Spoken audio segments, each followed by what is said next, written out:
Hello friends, how are you? Welcome to Indira civil services with Anuj Patel. और हम लोग pointer को पॉइंट टू पॉइंट फटाफट रिवीजन के संदर्भ में देख रहे थे। ये आर ओ 2016 के संदर्भ में देखा। अब हम लोग इसी श्रृंखला को आगे बढ़ाते हुए PCS 2020 के संदर्भ में देख रहे हैं और इसमें देखते हैं।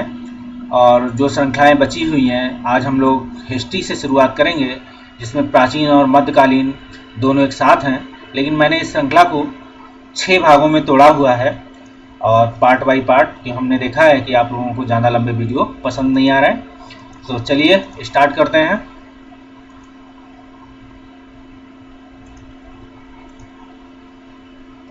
ये हमारे घटना चक्र की सीरीज है पॉइंटर, और ये प्राचीन एवं मध्यकालीन। ये खास बात इस पॉइंटर की ये है कि जो आप लोग घटना चक्र लगाते हैं, क्वेश्चन बाय क्वेश्चन जिसका एक्सप्लेनेशन पढ़ते हैं, उसके क्वेश्चंस विद पॉइंट में आंसर। बस इसका एक सार ये है कि आप जब रिवीजन करें तो आए हुए क्वेश्चनों का ये रिवीजन है। इसके बाद हम लोग एक नई श्रृंखला शुरू करेंगे, जल्दी से 1-2 दिन में ख़त्म करते हैं। तो चलिए स्टार्ट करते हैं। पार्ट 1 में हम देखते हैं। पार्ट 1 में देखेंगे तो हम लोग पाषाण काल से शुरू करते हैं, एशियंट हिस्ट्री। ठीक है। और तो पहला क्वेश्चन है, रॉबर्ट ब्रूस फुट थे एक भूवैज्ञानिक पुरातात्विक। और हम आगे बात करें, भारतीय प्रागइतिहास का पिता कहा जाता है तो रॉबर्ट ब्रूस फुट को कहा जाता है। ये प्रागइतिहास है, ध्यान रखिएगा इसे। कोपेनहेगन की सामग्री से पाषाण काल, कांस्य और लौह युग का त्रियुगी विभाजन किया गया था, तो थॉमसन ने किया था। कोपेनहेगन संग्रहालय आपको पता है कहाँ होना चाहिए, आपको इस देश का नाम पता होना चाहिए। दूसरा, कोपेनहेगन डेनमार्क, और की सामग्री से पाषाण काल, कांस्य और लौह युग के त्रियुगी विभाजन थॉमसन ने किया हुआ था। आगे बात करें हम लोग तो पशुपालन के साथ सर्वप्रथम मिले थे मध्य पाषाण काल में। तो पशुपालन जो आप लोग देखते हैं कि जो हम लोगों में पशु आजकल जिनकी हम लोग संज्ञा देते हैं कि पालते हैं, जैसे आप गाय, भैंस, अन्य जानवर, तो ये मध्य पाषाण काल से पशुपालन की पालने की परम जो शुरुआत या इसके साक्ष्य, पहले साक्ष्य मिलते हैं मध्य पाषाण काल में। पूरा पाषाण के जो मध्य पाषाण काल में पशुपालन के प्रमाण जहां से मिले वह स्थान आदमगढ़ है। आदमगढ़ से पशुपालन के हम लोगों को साक्ष्य मिले हैं। ठीक है। और चौपानी मांडव, काकोरिया, महगा, सराय नहर राय स्थलों में से हड्डी के उपकरण कहाँ से प्राप्त हुए थे? तो महगा से प्राप्त हुए थे। हड्डी से निर्मित आभूषण भारत में मध्य पाषाण काल में कहाँ से प्राप्त हुए थे? तो महगा से प्राप्त हुए थे। अगर भारत के संदर्भ में देखे जाएंगे तो महगा है, और महगा इस समय पाकिस्तान में स्थित है, ये याद रखिएगा। आगे शायद आपको ये मिले। एक ही कब्र से 3 मानव कंकाल मिले थे, एक तो दमदमा से, और 3 मानव कंकाल मतलब युग्म समाधियां थी एक तरीके से कह सकते हैं, या इनके साथ अन्य कंकाल मिले हैं। खाद्यान्नों की कृषि सर्वप्रथम प्रारंभ हुई थी तो नवपाषाण काल में। आपने देखा होगा कि जब हम लोग कृषि की बात करते हैं, पहला अनाज उत्पन्न करने की बात करते हैं, तो हम लोग नवपाषाण काल में आते हैं और कहते हैं भारत में मानव का सर्वप्रथम साक्ष्य मिलता है तो नर्मदा घाटी से मिले हुए हैं। मानव का सर्वप्रथम साक्ष्य भारत में अगर संदर्भ बात की जाएगी तो नर्मदा घाटी से मिले हैं। मानव द्वारा सर्वप्रथम प्रयुक्त अनाज तो जौ से मिला था। मानव ने सबसे पहला जो अनाज प्रयुक्त किया था, जिसे हम आज अनाज के रूप में जानते हैं, वो जौ था। हम आगे बात करें, भारतीय उपमहाद्वीप में कृषि के प्राचीनतम साक्ष्य प्राप्त हुए थे तो लहुरा देव से प्राप्त हुए थे। भारतीय उपमहाद्वीप मतलब भारतीय उपमहाद्वीप, भारत के अलावा जो भारत के देश पड़ोसी देश हैं, तो कृषि के प्राचीनतम साक्ष्य लहुरा देव से मिले हुए थे। पूरा पाषाण युग, नव पाषाण युग, ताम्र पाषाण युग, लौह युग में से चालकोलिथिक युग भी कहा जाता है, तो चालकोलिथिक युग ताम्र पाषाण युग को कहा जाता है। और हम आगे बात करें, अम्बी, मेहरगढ़, कोटदीजी, कालीबंगा में से वह पुरा स्थल जहां से पाषाण संस्कृति से लेकर हड़प्पा सभ्यता तक के सांस्कृतिक अवशेष प्राप्त हुए हैं, वो आप देखेंगे तो स्थान है मेहरगढ़। अम्बी की बात है, अम्बी या मेहरगढ़, कोटदीजी, कालीबंगा में से वह स्थल जहाँ से लेकर हड़प्पा मतलब पूर्व जहाँ से पाषाण संस्कृति से इंडस वैली तक के जो सांस्कृतिक अभिलेख मिलते हैं वो हमको देखने को मिलेंगे मेहरगढ़। और मेहरगढ़ वर्तमान में पाकिस्तान के लड़काना जिले में स्थित है, आपको पता है। और हम बात करें अगर नब्दा टोली का उत्खनन करवाया गया था तो नब्दा टोली है SD सकालिया ने करवाया था। नब्दा टोली मध्य प्रदेश में स्थित है, ठीक है, याद रखिएगा कि नब्दा टोली मध्य प्रदेश में स्थित है। हम आगे बात करें बृहद पाषाण स्मारकों की पहचान की गई थी मृतकों को दफनाने के स्थान के रूप में। जो बृहद पाषाण हुआ करते थे, बृहद पाषाण स्मारक है जिनकी पहचान की गई थी वो मृतकों को दफनाने के रूप में, या बृहद पाषाण के जो स्मारक थे वो मृतकों के टीले के रूप में जाने जाते हैं। इसे आप याद रखिए। राख का टीला और बुधिहाल, संगनकल्लू, कोल्डीबा तथा ब्रह्मगिरी में से वो जिस नवपाषाणिक स्थल से संबंधित है वह है संगनकल्लू। राख का टीला, ठीक, बुधिहाल, संगनकल्लू, कोल्डीबा, ब्रह्मगिरी में से जिस नवपाषाणिक स्थल से संबंधित है वह संगनकल्लू है। भीमबेटका की बात करें अगर हम तो देखेंगे भीमबेटका गुफा के शैल चित्रों के लिए जाने जाते हैं। भीमबेटका मध्य प्रदेश में स्थित है। आगे हम बात करें अगर भारत में सर्वाधिक शैल चित्र प्राप्त हुए हैं तो भीमबेटका से सर्वाधिक शैल चित्र, मतलब शैल मतलब पत्थर, आपको पता है। अजंता, भीमबेटका, बाघ तथा अमरावती में से वह स्थल जो प्रागैतिहासिक चित्रकला से संबंधित है तो भीमबेटका को प्रागैतिहासिक चित्रकला मतलब शैल चित्रकला, क्योंकि शैलों पर नाखूनों से, पत्थरों से जो चित्र उकेरे गए हैं उसे हम लोग शैल चित्रकला के रूप में जानते हैं। आगे हम बात करें अगर भीमबेटका की गुफाएं स्थित हैं अब्दुल्लालगंज, रायसेन, मध्य प्रदेश। तो भीमबेटका जो है अब्दुल्लालगंज, रायसेन है। आप मध्य प्रदेश याद रखिएगा। अगर आप लोग मध्य प्रदेश स्पेशल एग्जाम देंगे तब आप अब्दुल्लालगंज, ठीक, अब्दुल्लागंज, रायसेन याद रखेंगे। गैरिक मृदभांड OCP इन्हें बोलते हैं, ठीक है, का नामकरण हस्तिनापुर में हुआ था। गैरिक मृदभांड देखे होंगे, ये ब्लैक कलर के जो आपको मटके गैरिक मृदभांड टाइप के हैं, नीचा हिस्सा काला के रूप में ब्लैक स्पॉट थे या पेंटेड थे, ऊपर का हिस्सा थोड़ा दूसरा कलर का था या रेड स्पॉटेड, तो इसे OPC गैरिक मृदभांड के रूप में नामकरण प्राप्त हुआ हस्तिनापुर से। ताम्रपाषाण काल में महाराष्ट्र के लोग मृतकों को घर के फर्श के नीचे दफनाते थे। ये ताम्रपाषाण काल में मध्य प्रदेश के लोग उत्तर से दक्षिण की ओर, मतलब नॉर्थ टू साउथ के रूप में देखते थे। आज भी हम लोग क्या करते हैं, हम लोग देखते हैं कि हम अपना सर क्या करते हैं नॉर्थ की ओर और पैर सर अपना नॉर्थ की ओर रखने की बात करते हैं और पैर दक्षिण की ओर रख सकते हैं, या जिसे बोलते हैं कि सर जो है अपना किधर रखना है, उत्तर की ओर होना चाहिए, क्योंकि ये साइंटिफिक रूप से माना जाता है अगर आपके सर दक्षिण की ओर है और पैर उत्तर की ओर है तो आपका पेट खराब होने की संभावना रहती है, ऐसा बोला जाता है। ये क्लॉकवाइज है, ये साइंटिफिक रूप से है, इसे कृपया किसी दकियानूसी या किसी मतलब उससे ना जोड़ें। आगे बात करें अगर हम ब्रह्मगिरी, बुर्जहोम, चिरांद, मास्की में से वह स्थल जहां से मानव कंकाल के साथ कुत्ते का कंकाल भी समाधान के रूप में प्राप्त हुआ है। तो बुर्जहोम में आप देखेंगे ब्रह्मगिरी, बुर्जहोम, चिरांद, मास्की और वह स्थल जहां से मानव कंकाल के साथ कुत्ते का भी क्या मिला है, कंकाल मिला है, तो ये स्थान है बुर्जहोम में। आगे बात करें बुर्जहोम, कोल्डीबा, ब्रह्मगिरी, संगनकल्लू में से गर्त आवास के साक्ष्य प्राप्त हुए हैं। तो बुर्जहोम से गर्त आवास जहाँ से क्या मिले, जहाँ मृतकों के टीले हैं, गर्त हैं, ठीक, गड्ढों में दफनाए हुए हैं, गर्त आवास हैं, छोटे छोटे गड्ढे आज जो धस गए होंगे।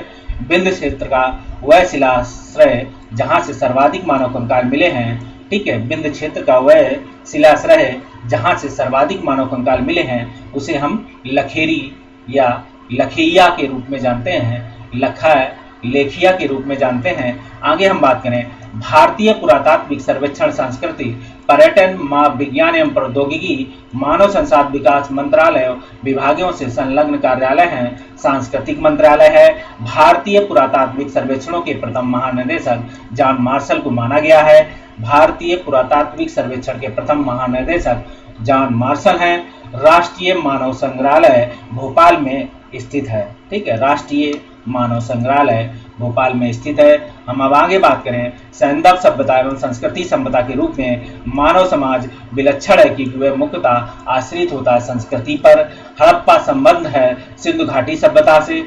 हड़प्पा किससे संबंध है? सिंधु घाटी सभ्यता से। सिंधु सभ्यता संबंधित है आदि ऐतिहासिक युग से। हम आगे बात करें सिंधु सभ्यता संबंधित है आदि ऐतिहासिक युग से। सिंधु घाटी की सभ्यता गैर आर्य थी क्योंकि वह नगरी सभ्यता थी। आगे बात करें ये संदर्भ सभ्यता शुरू हुई तो इसमें देखिए मानव समाज विलक्षण है। ठीक है, क्योंकि वह मुख्यतः आश्रित होता है संस्कृति पर, क्योंकि समाज संस्कृति से जुड़ा हुआ है। आगे हम बात करें हड़प्पा संबंध है तो सिंधु घाटी वैली से इंडस वैली पे बात आई। इंडस सभ्यता संबंधित है तो यह आदि ऐतिहासिक युग से संबंधित है। और सिंधु घाटी की सभ्यता गैर आर्य थी, वह नगरी सभ्यता थी। ठीक है, वह सिंधु घाटी की सभ्यता गैर आर्य थी क्योंकि वह नगरी सभ्यता थी। ठीक है, ऐसा बोला गया है कि सिंधु घाटी की जो सभ्यता गैर आर्य थी क्योंकि वह नगरी सभ्यता थी। आगे समझ जाइए। आगे बात करें अगर सिंधु घाटी सभ्यता को आर्यों से पूर्व की ओर रखे जाने का महत्वपूर्ण कारक मृदभांड है। आगे बात करें सिंधु घाटी संस्कृति वैदिक सभ्यता से भिन्न थी क्योंकि इसके पास विकसित शहरी जीवन की सुविधाएं थी। ठीक है, सिंधु घाटी सभ्यता सांस्कृतिक वैदिक सभ्यता से भिन्न थी क्योंकि इसके बाद विकसित शहरी जीवन की सुविधाएं थी। इनके पास चित्रलेखी लिपि थी। इनके पास लोहे और रक्षा शास्त्रों का के ज्ञान का अभाव था। हड़प्पा संस्कृति की जानकारी का प्रमुख स्रोत है पुरातात्विक खुदाई। ठीक है, आगे बात करें अगर हम हड़प्पा सभ्यता की उत्पत्ति के संदर्भ में सही सुमेलित है तो EJH मैके, अगर हम मैकी की बात करें EJH मैके सुमेर से लोगों का पलायन है, ऐसा हड़प्पा सभ्यता की उत्पत्ति के संदर्भ में मैक साहब ने बोला है कि जो सुमेर से लोग पलायन हुए थे वो हड़प्पा सभ्यता के रूप में आके बस गए। मार्टिन हुइलर कहते हैं पश्चिमी एशिया से क्या हुआ, सभ्यता का विस्तार विचार का प्रवसन हुआ। जो आपके हड़प्पा सभ्यता के लोग हैं ये पश्चिमी एशिया से क्या हुआ, सभ्यता के विचार का प्रवसन या प्रवासन वहां से हुआ है। अब कहते हैं अमलानंद घोष साहब कहते हैं कि हड़प्पा सभ्यता का उद्भव पूर्व हड़प्पा सभ्यता की परिपक्वता के परिणाम स्वरूप हुआ है। अगर बात करें अमलनंदा घोष की तो कह रहे हैं हड़प्पा सभ्यता के उद्भव पूर्व सभ्यता की परिपक्वता के परिणाम स्वरूप हुआ था। भारत में चांदी की उपलब्धता के प्राचीनतम साक्ष्य हड़प्पा संस्कृति से मिले हैं। भारत में चांदी की उपलब्धता के प्राचीनतम साक्ष्य कहाँ से मिले हैं? हड़प्पा संस्कृति से मिले हैं। हड़प्पा में मिट्टी के बर्तनों पर सामान्यतः उपयोग लाल रंग का हुआ है। आपको पता है जो हड़प्पा में मिट्टी के बर्तन मिले हैं इसमें उपयोग लाल रंग का हुआ है। हड़प्पा में चांदी की उपलब्धता के प्राचीनतम साक्ष्य मिले हैं। भारत में चांदी की उपलब्धता के प्राचीनतम साक्ष्य जो हैं वो हड़प्पा संस्कृति में ही मिलते हैं। मूर्त पूजा का आरंभ पूर्व आर्यन से माना गया है। आगे बात करें गाय, हाथी, गैंडा, बाघ पशुओं में से वह जिसका हड़प्पा संस्कृति में पाई गई टेराकोटा कलाकृति में निरूपण ठीक है नहीं हुआ था। तो गाय का आप देखेंगे कि हड़प्पा सभ्यता में गाय का कोई नाम नहीं आता है। हाथी, गैंडा, बाघ जो एक सिक्का प्राप्त हुए हैं, जो मूर्तियां प्राप्त हुई हैं वो हाथी, गैंडा, बाघ पशुओं से बनी हुई हैं, ना कि गाय की। और आप देखेंगे जो एक लिंग या शिवलिंग मिला हुआ है उसमें भी हाथी, गैंडा, बाघ मिले हैं लेकिन गाय का चित्र प्राप्त नहीं हुआ है। हम आगे बात करें अगर प्राचीन स्थल और पुरातत्विक खोज के संदर्भ में तो देखेंगे कि लोथल जो है गोदीवाड़ा से संबंधित है। और लोथल गोदीवाड़ा जो क्या है एक बंदरगाह है गुजरात में लोथल नामक स्थान पर जो सामानों का आयात निर्यात है। और कालीबंगा यहाँ से जुते हुए खेत प्राप्त हुए हैं। कालीबंगा आपको पता है ये राजस्थान में है। धौलावीरा हड़प्पा लिप्स के बड़े आकार के 10 चिन्हों वाला क्या मिला है? शिलालेख मिला है। बनावली हरियाणा में है। पक्की मिट्टी की बनी हुई हल की प्रतिकृति मिली है, मतलब पक्की मिट्टी की जो हल मिला है वो एक प्रतिकृति मतलब खिलौना मिला हुआ है। आगे बात करें अगर, हड़प्पा रावी नदी के किनारे है। हस्तिनापुर गंगा नदी के किनारे है। नागार्जुनकोंडा श्री कृष्णा नदी के किनारे है। पैठन गोदावरी नदी के किनारे है। आपको लगभग सभी नाम पता होंगे, अगर आपको दो नाम नहीं पूछे हैं। हड़प्पा आपको पता है रावी नदी के किनारे है। हस्तिनापुर गंगा नदी के किनारे है। नागार्जुनकोंडा, ठीक है, कृष्ण भगवान जो हैं नाग के ऊपर बैठते थे ना, तो वही भी याद रखिएगा ऐसे, ठीक है। और पैठन गोदावरी है, ठीक है। और बात करिए अगर, ठीक है, हड़प्पा रावी नदी के किनारे है। कालीबंगा घग्गर नदी के किनारे है। लोथल भोगवा नदी के किनारे है। रोपड़ सतलज नदी के किनारे है। रोपड़ की बात करेंगे तो सतलज है। लोथल भोगवा नदी के किनारे है। रोपड़ सतलज नदी के किनारे है। कालीबंगा की बात करेंगे तो घग्गर नदी के किनारे है। हड़प्पा की बात करेंगे तो रावी नदी के किनारे है। हम आगे बात करें सिंधु सभ्यता के बारे में सत्य कथन की, तो नगरों में नालियों की सुदृढ़ व्यवस्था थी। व्यापार और वाणिज्य उन्नत दशा में था। एवं मात देवी की उपासना की जाती थी। सिंधु घाटी सभ्यता जानी जाती थी अपने नगर नियोजन के लिए, मोहनजोदड़ो और हड़प्पा के लिए। हम बात करें अगर सिंधु सभ्यता के बारे में सत्य कथन की, तो नगरों में नालियों की जो सुदृढ़ व्यवस्था थी वह व्यापार और वाणिज्य क्या थी? व्यापार और वाणिज्य उन्नत दशा में था। मातृ देवी की उपासना की जाती थी इसमें, ठीक है। आगे बात करें, इसलिए कहा जाता है सिंधु सभ्यता मात्रात्मक सभ्यता थी, क्योंकि यहाँ मातृ देवी की पूजा की जाती थी। सिंधु घाटी सभ्यता जानी जाती थी अपने नगर नियोजन और मोहनजोदड़ो हड़प्पा के लिए। आगे अपने कृषि संबंधी कार्यों और अपने उद्योगों के लिए। आगे बात करें, आलमगीरपुर उत्तर प्रदेश, ये हड़प्पा सभ्यता से स्थल हैं।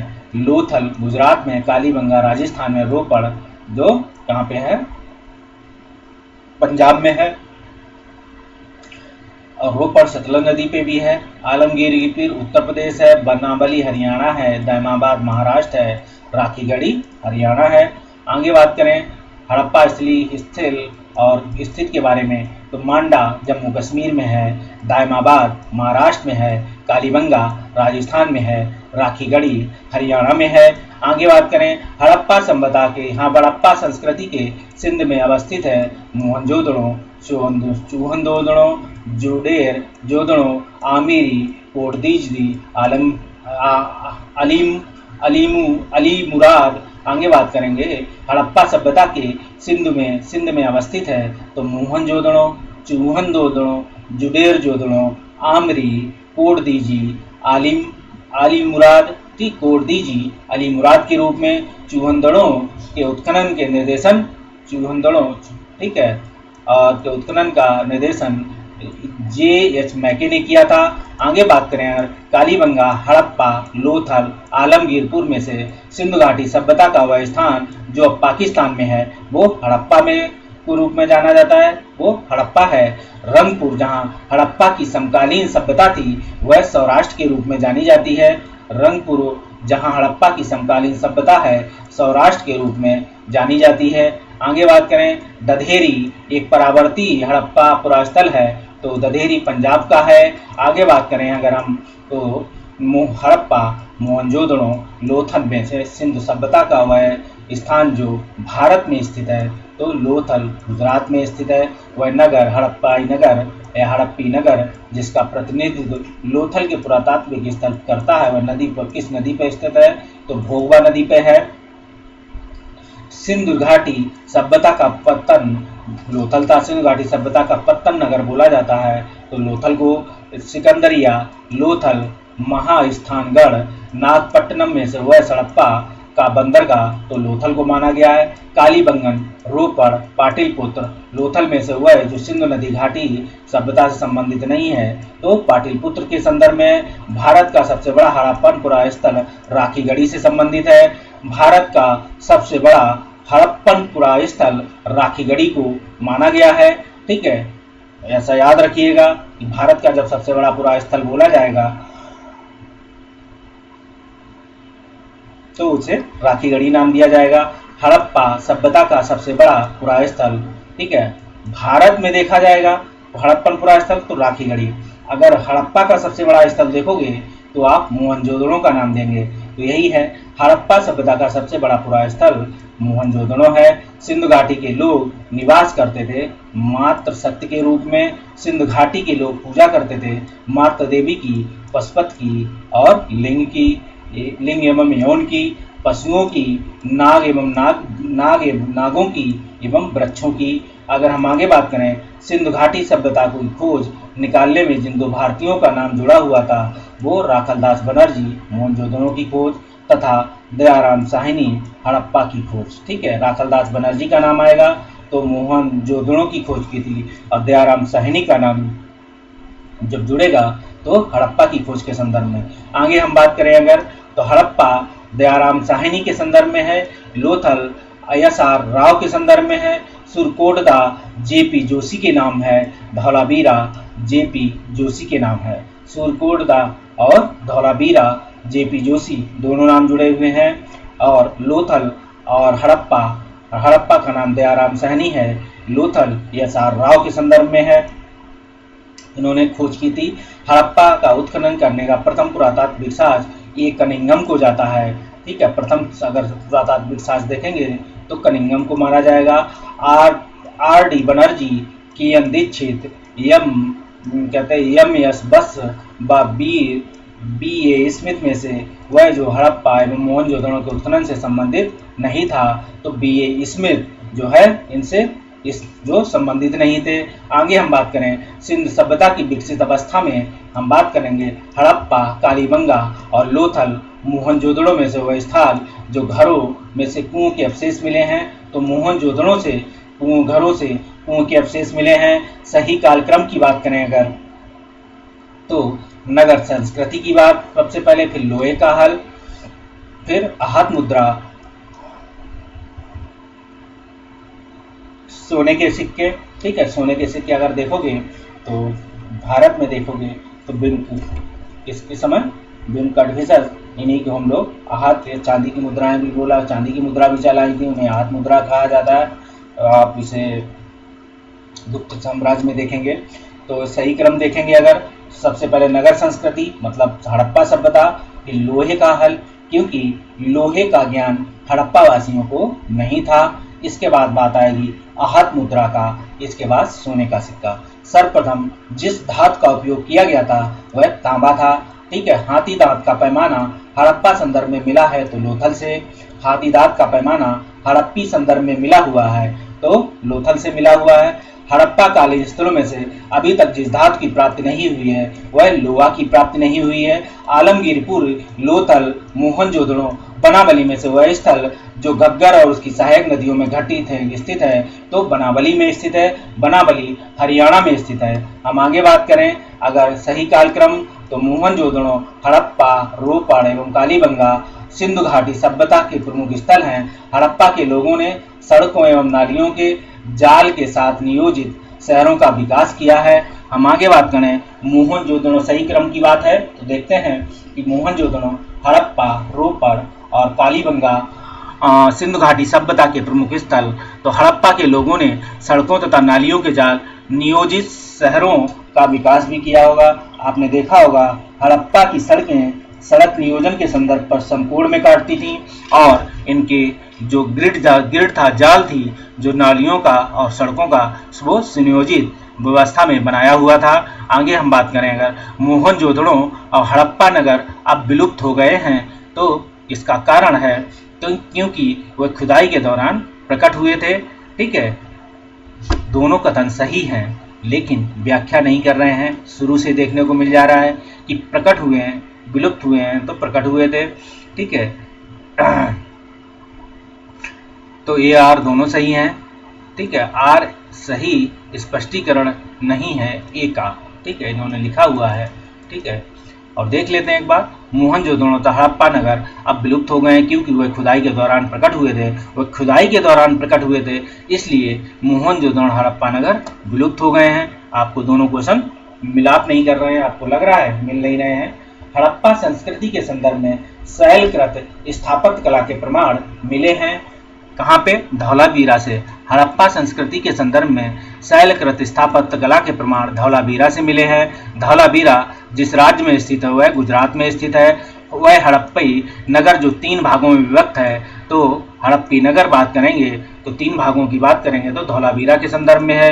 वह उन्नत जल प्रबंधन व्यवस्था के साथ प्राप्त हैं तो धौलावीरा से प्राप्त हैं। कुंतासी, धौलावीरा, लोथल एवं कालीबंगा में से वह स्थान जहाँ से क्या है, द्विशव संकर डबल बेरियल के प्रमाण मिले हैं। ये द्विशव संकर मतलब संस्कार जो प्रमाण मिले डबल बेरियल के, वो कुंतासी, धौलावीरा, लोथल, कालीबंगा में से, लोथल और कालीबंगा में से डबल बेरियल के संस्कार या सौ प्रमाण मिले हुए हैं। ये डबल बेरियल की बात है तो लोथल कालीबंगा से मिले हैं। आगे हम बात करें हड़प्पा सनौली के अभी हाल ही में उत्खननों से प्राप्त मानव समाधान मिले हैं। ये हड़प्पा एवं सनौली की बात है। हड़प्पन सनौली में जो मानव समाधान मिले हुए हैं। आगे हम बात करें वस्त्रों के लिए कपास की खेती का आरंभ भारत में किया गया था। सबसे पहले की बात है सिंधु घाटी सभ्यता के संदर्भ में सही कथन की बात करें, यह प्रमुखतः लौकिक सभ्यता थी। उसमें धार्मिक तत्व यद्यपि उपस्थित था, वर्चस्वशाली नहीं था। उस काल में भारत में कपास से वस्त्र बनाए जाते थे।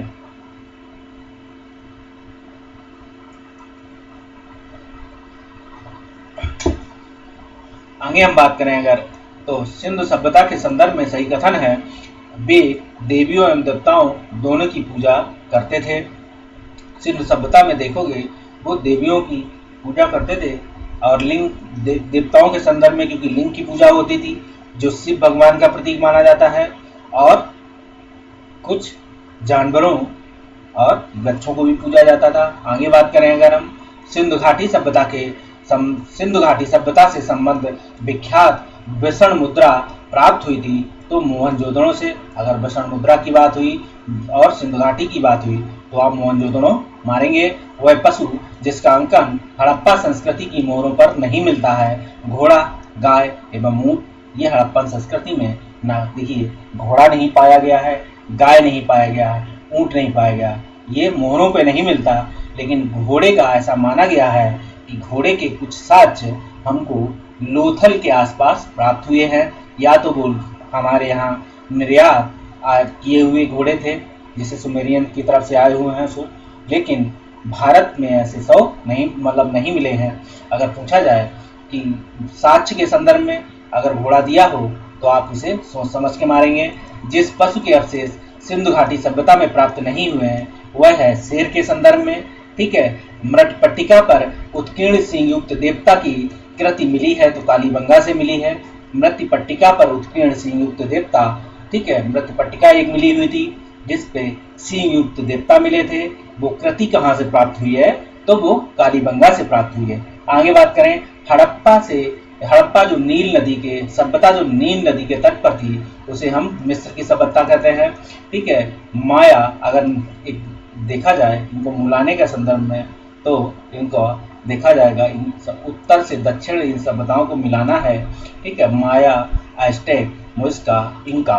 ठीक है, तो माया सभ्यता आपको पता है कि माया सभ्यता के संदर्भ में अभी कहाँ है तो एस्टेक है, मुइस्का है, इंका है। तो सबसे पहले एस्टेक है, फिर माया है, मुइंका है, फिर इंका है। ठीक, आगे बात करें लेखन कला की उचित प्रणाली विकसित करने वाली सर्वप्रथम प्राचीन सभ्यता थी तो सुमेरियन। लेखन कला की उचित प्रणाली तो सुमेरियन सभ्यता को माना जाता है। आगे बात करें अगर हम वैदिक काल की तो देखेंगे आर्य शब्द इंगित करता है तो श्रेष्ठ वंश को। आगे बात करें क्लासिकीय संस्कृति में आर्य शब्द एक उत्तम व्यक्ति को माना गया है। सबसे पुराना वेद ऋग्वेद के संदर्भ में माना गया है। त्रयी का नाम 3 वेद हैं, ऋग्वेद, यजुर्वेद, सामवेद के संदर्भ में है। वह वैदिक ग्रंथ जिसमें वर्ण शब्द का सर्वप्रथम नामोल्लेख मिलता है तो ऋग्वेद का मिलता है, और वर्ण व्यवस्था से संबंधित पुरुष सूक्त मूलतः पाया जाता है ऋग्वेद में। आगे बात करेंगे अर्थवेद में तो औषधियों से संबंधित है। ऋग्वेद में ईश्वर की महिमा है, यजुर्वेद में बलिदान का बात है, अथर्ववेद की बात है औषधियाँ, तंत्र मंत्र की बात आपको अथर्ववेद में मिलेगा। ऋग्वेद में ईश्वर की महिमा और जो स्रोत हैं यजुर्वेद में क्या है, यजुर्वेद में आपको बलिदान की बात है, यजुर्वेद क्या है, ठीक है। अथर्ववेद में औषधियाँ हैं, ऋग्वेद में ईश्वर की महिमा है, यजुर्वेद में बलिदान, ठीक, विधि है, ठीक है, यज्ञ विधि वह सकते हैं इसे। सामवेद में संगीत की बात की गई है, ठीक है, संगीत के जो छंद लिखे हैं वो सामवेद से मिलते हैं। आगे बात करें ऋग्वेद, स्तोत्र एवं प्रार्थनाएं हैं, ठीक है, जो आप प्रार्थना करते हैं वो ऋग्वेद से संबंधित है। यजुर्वेद में देखेंगे तो आप स्तोत्र के साथ कर्मकांड करते हैं, आप सामवेद में जाएंगे तो संगीतमय स्तोत्र करेंगे, और अथर्ववेद में जाएंगे तो तंत्र मंत्र और वशीकरण और क्या होगा, पूजन, जो चिकित्सा के संदर्भ में है। आगे हम बात करेंगे तो ऋग्वेद, यजुर्वेद, अथर्ववेद, सामवेद 4 वेदों में से वह जिसमें जादुई माया और वशीकरण का वर्णन है तो अथर्ववेद में है। आगे हम बात करें, ठीक है, ऋग्वेद, यजुर्वेद, अथर्ववेद और किसकी बात है,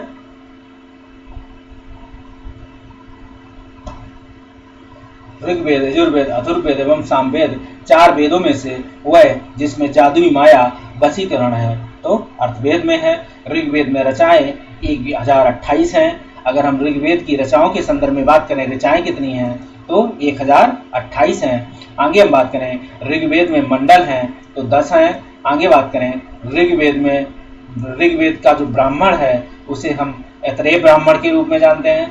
सामवेद का जो ब्राह्मण है वो पंचबीस के रूप में जानते हैं। अथर्ववेद का जो ब्राह्मण है वो गोपथ के रूप में जाना जाता है। यजुर्वेद का जो ब्राह्मण है उसे शतपथ ब्राह्मण बोला जाता है, ठीक है। यजुर्वेद मतलब जो संगीत उससे है, किससे, जो स्तोत्र एवं कर्मकांड से, तो ये शतपथ ब्राह्मण से संबंधित है।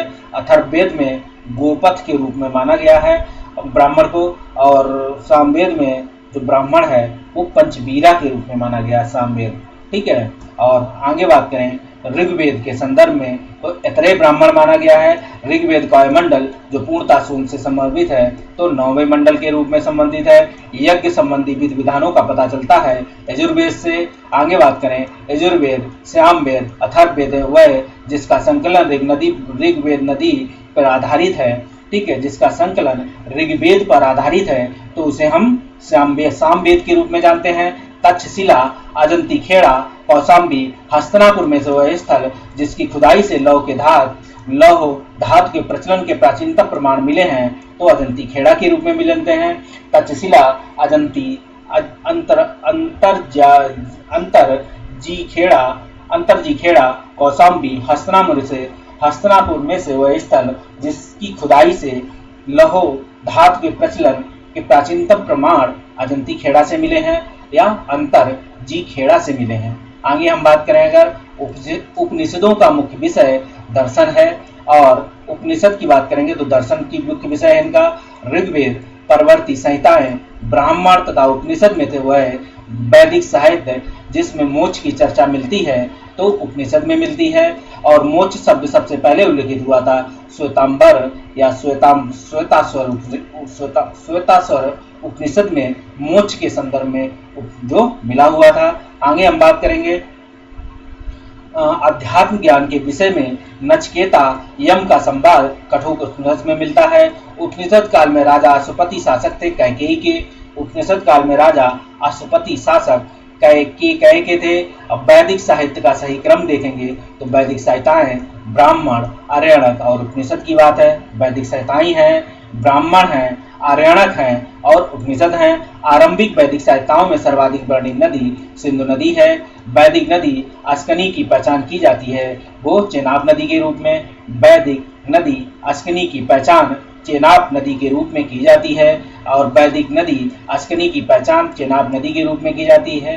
बात करें जो अस्कनी चेनाब है, कुबा काबुल है। आगे और भी नदियों के नाम लेंगे तो ऋग्वेद में से जिन नदियों का उल्लेख अफगानिस्तान के आर्यों के संबंध में इसका संसूचक है वह स्थान कुबा, कुंभा या कुबा कुर्म के रूप में जाना जाता है। कुबा काबुल में है। परुषणी रावी को माना जाता है। सदानीरा गंडक को माना जाता है। सतुद्री सतलज को माना जाता है और चेनाब को अस्कनी माना जाता है। और जो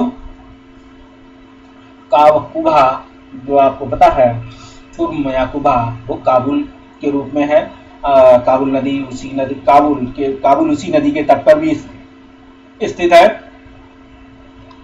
आगे बात करें, वह प्रथा चतुष्ट है जो वेदोत्तर काल से प्रचलित है। वेदोत्तर का मतलब है वेदों के उत्तर, मतलब उत्तर वैदिक काल के संदर्भ ब्रह्मचार्य और गृहस्थ आश्रम, वानप्रस्थ और संन्यास की बात हुई है।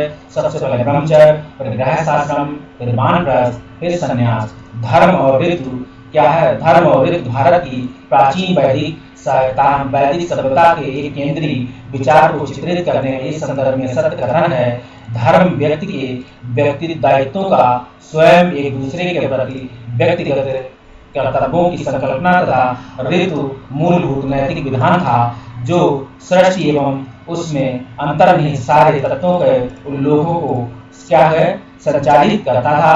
आगे हम बात करेंगे, अगर अग्नि, बृहस्पति, धौस, इंद्र वैदिक देवताओं में से उनका पुरोहित माना जाता है तो पुरोहित को बृहस्पति माना जाता है।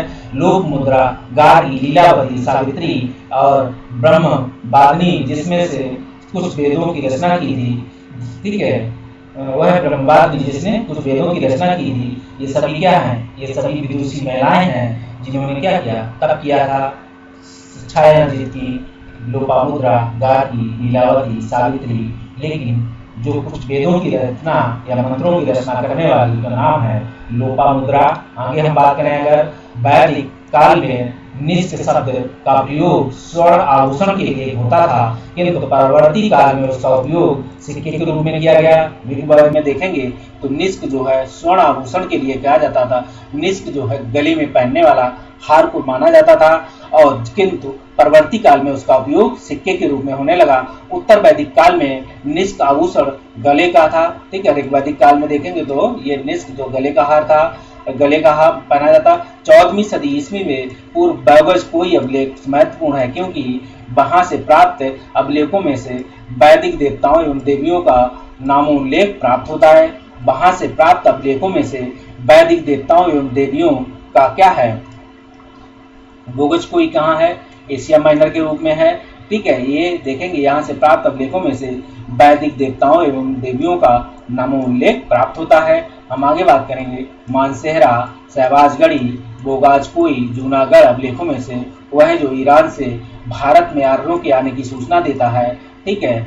जो मानसेहरा, सहबाजगढ़ी, बोगाजकोई, जूनागढ़ में से वह अभिलेखों में से वह जो ईरान से भारत में आने की सूचना बोगाजकोई देता है। ये एक अभिलेख है। शंकराचार्य, एनिबेसेंट, विवेकानंद, बाल गंगाधर तिलक, जिसमें से आर्यों के आदि के देश के बारे में लिखा है तो बाल गंगाधर तिलक ने लिखा है। पुरुष में का उल्लेख हुआ है शतपथ ब्राह्मण में। और आगे बात करें, शतपथ ब्राह्मण में उल्लिखित राजा विधेय माधव, ठीक है, राजा विधेय माधव से संबंधित ऋषि थे तो आप देखेंगे ऋषि गौतम राहुगढ़ के रूप में, ठीक है। राजा विधेय के जो संबंधित ऋषि थे तो गौतम राहुगढ़ ये ऋषि थे। आगे बात करेंगे, ठीक, जो उत्तर वैदिक काल में से आर्य संस्कृति का धुर माना जाता था तो आर्य संस्कृति का धुर अंग और मगध को माना जाता था, ठीक है। चंपा की राजधानी अंग और मगध राजगृह और ऋग्वेद 2 गृह राजधानियां थी। गोत्र शब्द का प्रयोग सर्वप्रथम ऋग्वेद में हुआ है। गोत्र प्रथा की स्थापना सर्वप्रथम उत्तर वैदिक काल में हुई थी। जो गोत्र शब्द का उल्लेख हुआ था वो ऋग्वेद में सबसे पहले आया था। और गोत्र प्रथा की स्थापना की बात करेंगे तो उत्तर वैदिक काल में गोत्र प्रथा की स्थापना की गई थी। और आगे बात करें हम तो पूर्व वैदिक काल या पूर्व वैदिक आर्यों का धर्म मुख्यतः प्राकृतिक पूजा एवं यज्ञ से संबंधित था। ऋग वैदिक काल में जनता मुख्यतः विश्वास करती थी बलि एवं कर्मकांड से। हम आगे बात करेंगे, ऋग्वेद में उल्लिखित शब्द 10 राजाओं का युद्ध लड़ा गया था तो परशुनी नदी के किनारे जो परशुनी नदी के किनारे लड़ा गया था 10 राजाओं का युद्ध है ये। और सिंधु, सरस्वती, विशिष्टा, यमुना में से वह नदी जिसमें क्या है, जिस ऋग्वेद में जिसे माते तमा, देवी तमा, नदी तमा के रूप में सरस्वती को माना गया है, ठीक है। अब सरस्वती क्या है, विलुप्त हो गई है। ऐसा माना जाता है कि इलाहाबाद में गंगा, यमुना, सरस्वती की बात है तो सरस्वती अंदर आके जो है गंगा में मिलती हैं तीनों धाराएं, लेकिन वो कहीं बाहर से आई हुई नदी आपको नहीं दिखेगी। ठीक है, ऋग्वैदिक आर्यों के पंचजन्य थे। तो ऋग्वेद में आर्यों के पंचजन्य थे, तो देखेंगे यदु, दुर्दु, पुरु, अनु, तुर्बुस, ये सब देखेंगे। ये सारा क्वेश्चन आपको एनसीईआरटी में मिलेगा बाकायदा। यदु, दुर्दु, पुरु, अनु, तुर्बुस। और आगे बात करें, प्राचीन काल में आर्यों के जीविकोपार्जन के लिए मुख्य साधन था तो शिकार था। और ऋग्वैदिक में उल्लिखित यव शब्द जिस कृषि उत्पाद से प्रयुक्त किया था तो यव जौ के लिए प्रयुक्त किया गया ऋग्वैदिक काल में। आगे बात करें अगर हम, तो वैदिक युग में प्रचलित लोकप्रिय शासन प्रणाली वंश परंपरा राजतंत्र था। सभा एवं समिति को राजा प्रजापति की दो पुत्रियां कहा गया है तो अर्थवेद को, और आयुर्वेद अर्थात जीवन का विज्ञान का उल्लेख सर्वप्रथम अथर्ववेद में दिखा गया है। आयुर्वेद अर्थात जीव विज्ञान, जीवन का विज्ञान का उल्लेख सर्वप्रथम मिलता है तो अथर्ववेद में दिखेगा। और ऋग्वैदिक धर्म था बहुदेववादी धर्म था। ऋग्वैदिक धर्म बहुदेववादी था और ऋग्वैदिक सूक्ति समर्पित है इंद्र को। आप देखेंगे जो ऋग्वैदिक सूक्ति है वो इंद्र को, और ऋग्वैदिक में जो रचाएं हैं वो 1028 हैं। और बात करें अगर हम, मंडल हैं वो 10 हैं और सूक्ति जो समर्पित हैं वो अधिकतर इंद्र को समर्पित हैं। ऋग्वेद में इंद्र के बाद सर्वाधिक संज्ञा मंत्र हैं तो अग्नि को संदर्भित है।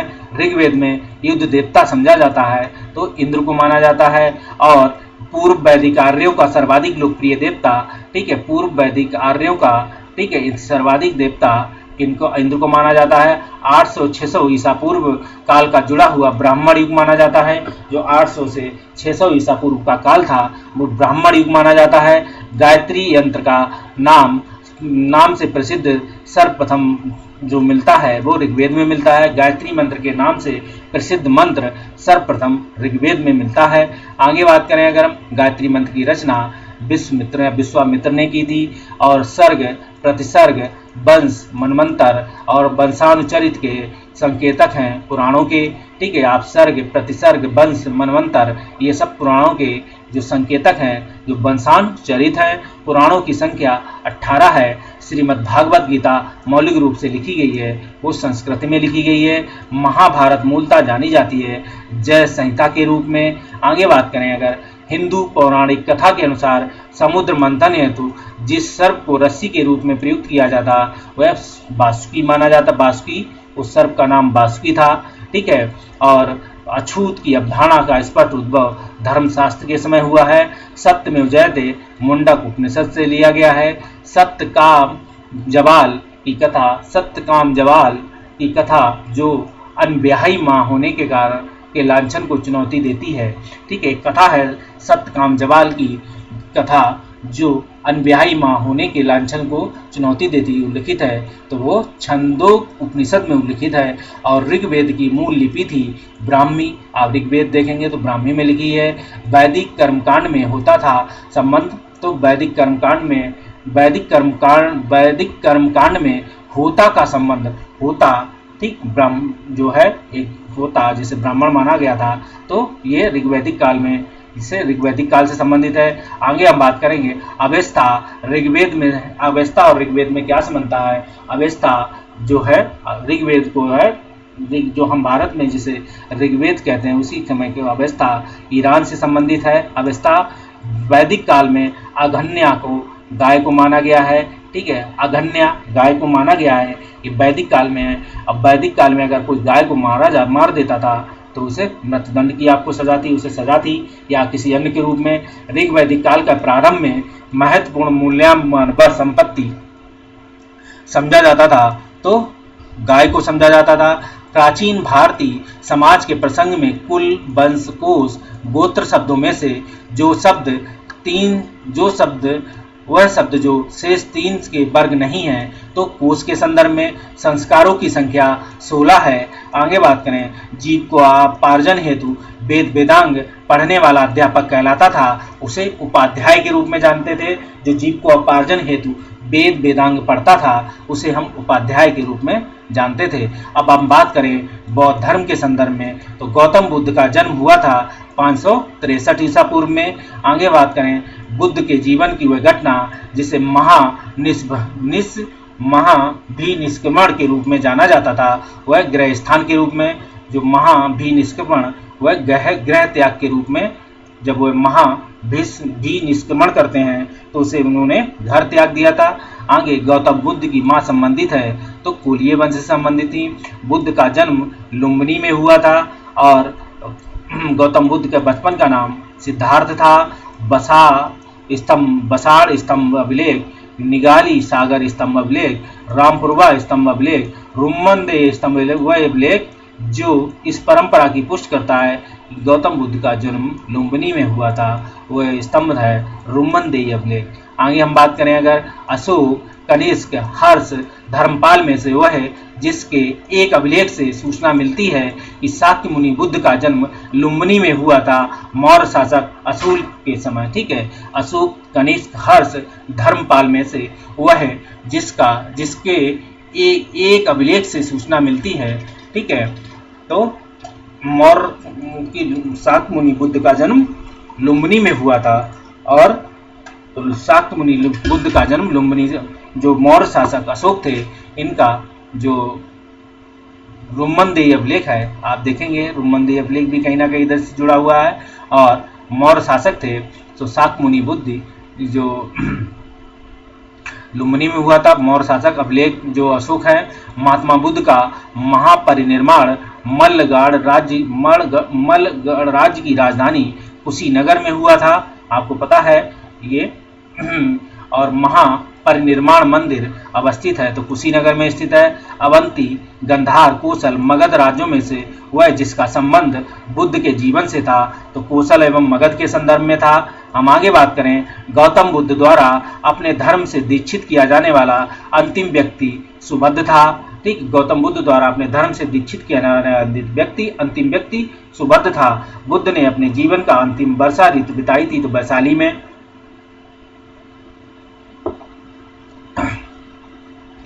तो वैशाली में इन्होंने अपनी अंतिम वर्षा ऋतु बिताई थी। बौद्ध काल में देखेंगे, बौद्ध मत में निर्माण की अवधारणा की सर्वप्रथम व्याख्या जो है तृष्णा रूपी अग्नि का समन करना है। जो आपके अंदर तृष्णा रूपी मतलब जलन संबंधी जो जलते हैं, आपके अंदर जलन है दूसरों के प्रति, उसका आप समन करेंगे तो निर्माण की अवधारणा का सर्वप्रथम व्याख्या करता है। आलार कलाम का जो आलार कलाम कहते हैं, बुद्ध के एक गुरु जो सांख्य दर्शन के आचार्य थे। ठीक है, जो आलार कलाम थे, जब ये निकले बाहर तो ये कई इनके शिक्षक हुए और ये कई जगह इन्होंने तपस्या की। तो बुद्ध के गुरु थे जो सांख्य दर्शन के आचार्य थे। ठीक है, आलार कलाम उनका नाम था। महात्मा बुद्ध ने अपना पहला उपदेश धर्म चक्र परिवर्तन सारनाथ में दिया था और बुद्ध ने सर्वाधिक उपदेश श्रावस्ती में दिए हैं। बुद्ध कौशाम्बी आए थे, उदयन के राज्यकाल में आए थे। बुद्ध की मृत्यु के पश्चात प्रथम बौद्ध संगति की अध्यक्षता महाकश्यप के आधार पर की गई थी। तो राम के संदर्भ में मतलब देखेंगे दो महाकश्यप, अजातशत्रु और ऋषि अगस्त के ऐसे नाम था इनका। ठीक है, तो महाकश्यप के संदर्भ में है। प्रथम बौद्ध संगति का आयोजन राजगृह में हुई थी। ठीक है, राज से राजगृह और अगस्त ऋषि के समय में हुई थी और माँ से महाकश्यप की अध्यक्षता में हुई थी। अजातशत्रु के समय हुई थी। तो प्रथम बौद्ध संगति का आयोजन राजगृह में की सप्तकर्णी सप्तपाणी गुफा में हुआ था। कश्मीर में कनिष्क के शासनकाल में जो चतुर्थ बौद्ध संगति आयोजित हुई थी उसकी अध्यक्षता की थी तो वसुमित्र ने की थी। आगे हम बात करें, बौद्ध धर्म की महामायान शाखा औपचारिक रूप से प्रकट हुई थी कनिष्क के शासनकाल में। और आगे बात करें, प्रथम, द्वितीय एवं तृतीय चतुर्थ बौद्ध संगतियों के आयोजन स्थलों का सही क्रम है राजगृह, वैशाली, पाटिलपुत्र और कुंडलवन के संदर्भ में। द्वितीय बौद्ध संगीत का आयोजन हुआ था काशी के वाराणसी में। प्रथम बौद्ध संगीत का आयोजन अजातशत्रु के शासनकाल में। द्वितीय बौद्ध सभा का आयोजन कालाशोक के शासनकाल में। बुद्ध के जीवन की 4 महत्वपूर्ण घटनाएं उनसे संबंधित स्थलों को विचार कीजिए। तो जन्म लुम्बिनी में हुआ था, ज्ञान प्राप्ति बोधगया में हुई थी, प्रथम प्रवचन उन्होंने कहाँ दिया, सारनाथ में, निधन कुशीनगर में हुआ था।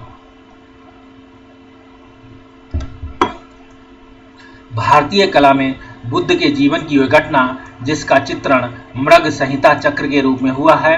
तो मृग संहिता चक्र प्रथम उपदेश के संदर्भ में है, जन्म कमल से संबंधित है, प्रथम प्रवचन धर्म चक्र परिवर्तन है, महाबोधि महाबोधि वृक्ष से संबंधित है, त्याग घोड़ा के संदर्भ में है, और कर्मापालापा बुद्ध तिब्बत के बुद्ध के संप्रदाय के जिस वर्ग से वो कयुंगा संपाय से संबंधित है। बुद्ध के संबंध में सही कथन है उनका जन्म कपिलवस्तु लुम्बिनी में हुआ था, सही कथन है। उन्होंने बोध गया में ज्ञान प्राप्त किया, सही कथन है। उन्होंने वैदिक धर्म को अस्वीकार किया था, ठीक है, वैदिक धर्म माही, ठीक है। उन्होंने आर्य सत्य का प्रचार प्रसार किया। 1 2 4 तो इसमें सही कथन है। तो ये सारे कथन को आप देखेंगे, इसमें आपको देखना है कौन से वैदिक धर्म को अस्वीकार किया था, बिल्कुल किया था। तो ये चारों कथन आपके सही है। आगे हम बात करें, बोध गया में महाबोधि मंदिर बनाया गया था, गौतम बुद्ध को ज्ञान प्राप्त हुआ था। वहीं पर बोध गया में बोधि वृक्ष को नष्ट किया था। तो शशांक, ये बंगाल के शासक पाल शासक थे शशांक, इन्होंने बोध गया में बोधि वृक्ष को नष्ट किया था जहां गौतम बुद्ध को ज्ञान प्राप्त हुआ था। प्रथम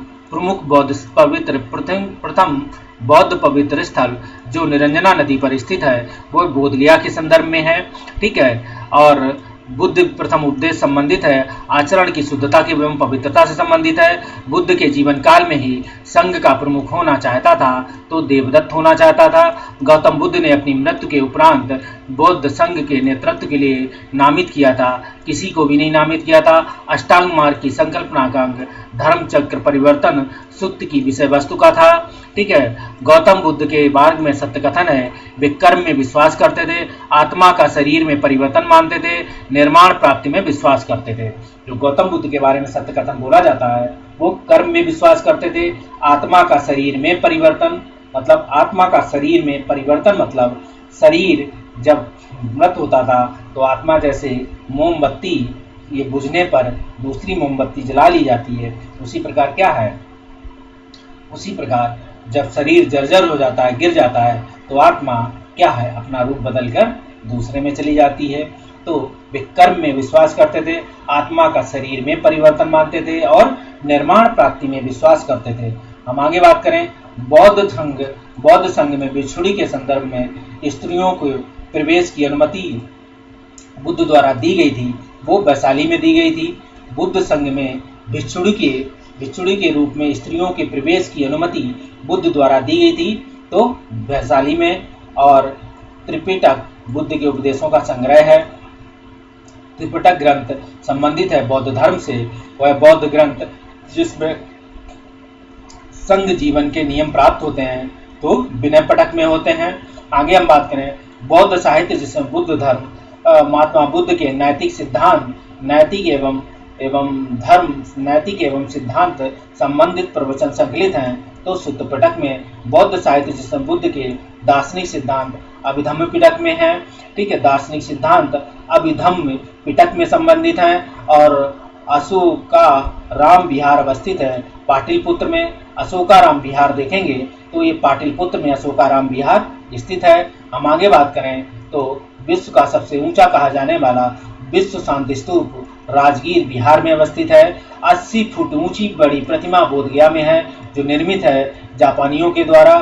सर्वप्रथम स्तूप शब्द मिलता है ऋग्वेद में। सारनाथ, सांची, बोध गया, कुशीनारा में से वह स्तूप स्थल जिसका संबंध भगवान बुद्ध के जीवन काल के किसी घटना से संबंधित है तो वह सांची के संदर्भ में है जो जीवन की किसी घटना से संबंधित रहा है। संसार अस्थिर है और क्षणिक है का बौद्ध, जैन, गीता एवं वेदांत में से जिसमें वह संबंधित है। तो संसार अस्थिर और क्षणिक है मतलब आप देखेंगे कि बौद्ध का ज्ञान है, बौद्ध तो ये बौद्ध का ज्ञान है। गीता एवं वेदांतों में से जिससे संबंधित है तो बौद्ध से संबंधित है। एशिया का ज्योतिपुंज के तौर पे जाना जाता है तो गौतम बुद्ध को।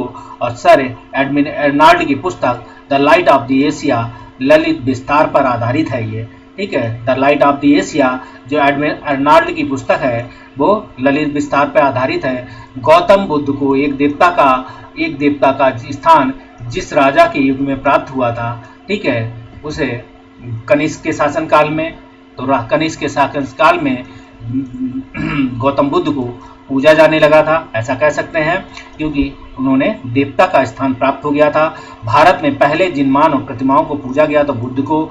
देश में जिस धर्म के लोगों ने मूर्ति पूजा की नींव रखी थी उसे हम बौद्ध धर्म के रूप में जानते हैं। और गंधार शैली की मूर्ति कला में बुद्ध के सारनाथ में हुए प्रथम धर्मोपदेश में संबद्ध प्रवचन मुद्रा का नाम है। ठीक है, धर्म चक्र के संदर्भ में बुद्ध की खड़ी प्रतिमा बनाई गई थी तो कुषाण काल में बनाई गई थी। भगवान बुद्ध की प्रतिमा कभी कभी एक हस्त मुद्रा युक्त दिखाई गई है जिसे भूमि स्पर्श मुद्रा कहा जाता है। यह प्रतीक है मार्ग के प्रबोधनों के बावजूद अपनी शुद्धता और शुद्धता का साक्षी होने के लिए बुद्ध की धरती का आह्वान हुआ है। तो भूमि स्पर्श मुद्रा किसे कहा जाता है? मार्ग के प्रबोधनों के बावजूद अपनी शुद्धता और शुद्धता का साक्षी होने के लिए। ठीक है,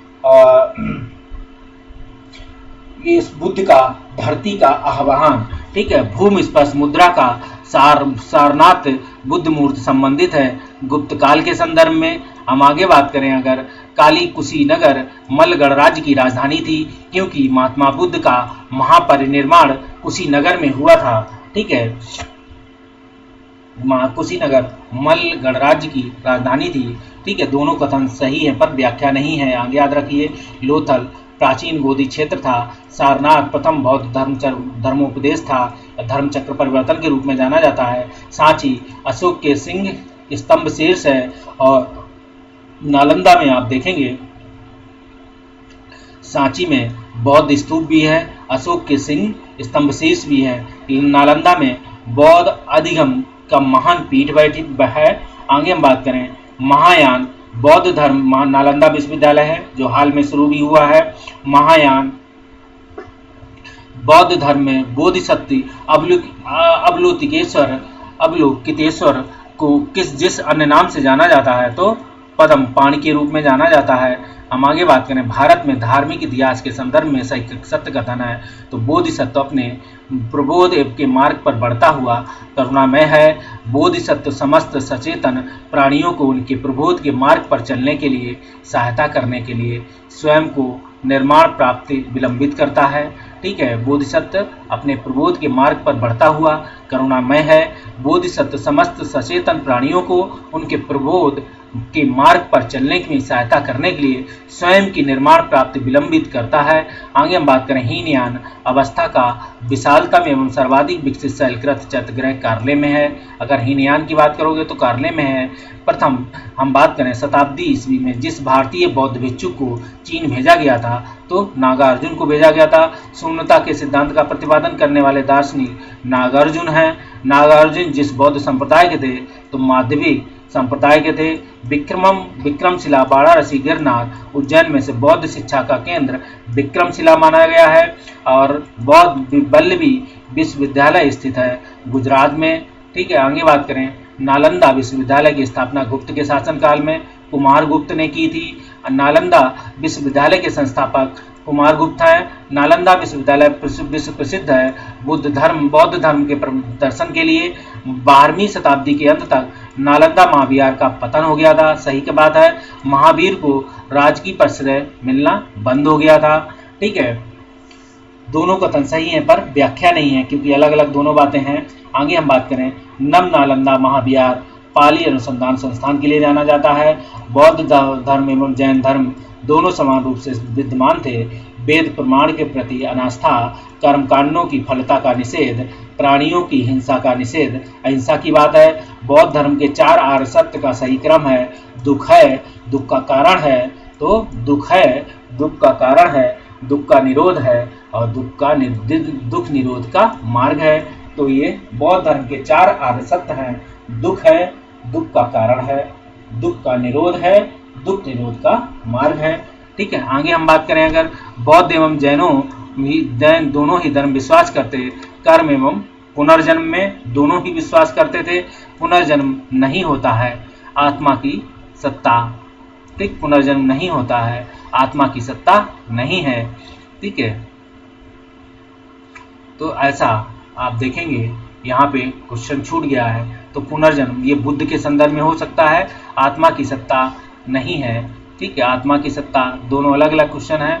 तो कर्म एवं पुनर्जन्म के सिद्धांत सही है, ठीक है। पुनर्जन्म नहीं होता है तो बौद्ध दर्शन दोनों मानते हैं पुनर्जन्म होता है। और कर्म आत्मा की सत्ता को कौन मानते हैं? आत्मा की सत्ता को बौद्ध मानते हैं, लेकिन कौन नहीं मानते हैं? वो जैन नहीं मानते हैं। तो ए गलत है और आर सही है, ठीक। इस क्वेश्चन को देखना होगा कि किस संदर्भ में पूछा गया है। बौद्ध धर्म के विषय में सही कथन है, उन्होंने वर्ण एवं जाति को अस्वीकार नहीं किया, ठीक है। उन्होंने वर्ण एवं जाति को अस्वीकार नहीं किया, ठीक है। आगे बात करें, उन्होंने ब्राह्मण वर्ग को सर्वोच्च सामाजिक कोट को चुनौती दी। उसने कुछ शिल्पों को निम्न माना, ठीक। इस तरीके से बौद्ध धर्म के विस्तार के कारणों से संबंधित है। तो धर्म की सादगी, दलितों के लिए विशेष अपील, धर्म की मशीनरी भावना, स्थानीय भाषा का प्रयोग। आरंभिक मध्ययुगीन समय में बौद्ध धर्म का पतन जिन कारणों से हुआ था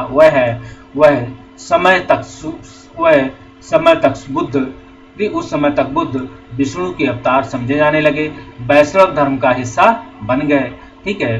कुछ शैलकृत बौद्ध गुफाओं के चैत्य कहते हैं, जबकि अन्य को विहार, दोनों में अंतर है।